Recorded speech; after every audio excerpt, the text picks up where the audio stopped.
Hey, it's TaxQuips time from TaxMama.com. Today, TaxMama hears from Fred in the TaxQuips Forum with a technical question.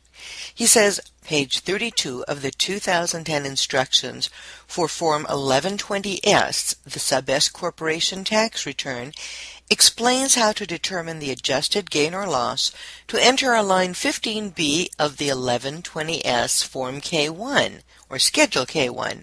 Then it says that if any part of the adjustment is net section 1231 gain or loss, identify the amount of the adjustment that is unrecaptured 1250 gain. How do I figure out the amount of the adjustment that is unrecaptured 1250 gain? Well, Fred, sounds like gobbledygook, doesn't it? First of all, you have to know what Internal Revenue Code Section 1250 is, and then you need to know what Section 1231 is, or vice versa. Essentially, with Section 1231, what you have is a capital gain from the sale of an asset used for business.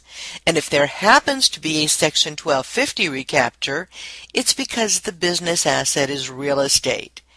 You recapture the depreciation when the depreciation that you took or should have taken exceeds straight-line depreciation taken over 40 years.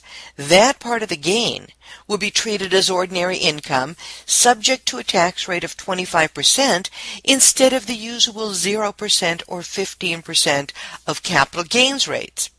Now, did that sound like more gobbledygook? This may be a bit complicated if you're not a tax professional. In fact, it's complicated even if you are.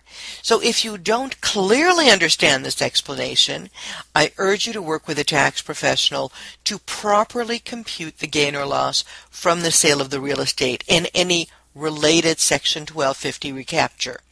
Because if you don't understand my explanation, it's also quite likely that you don't have the correct basis for the property, and that may need to be corrected or adjusted before reporting the sale.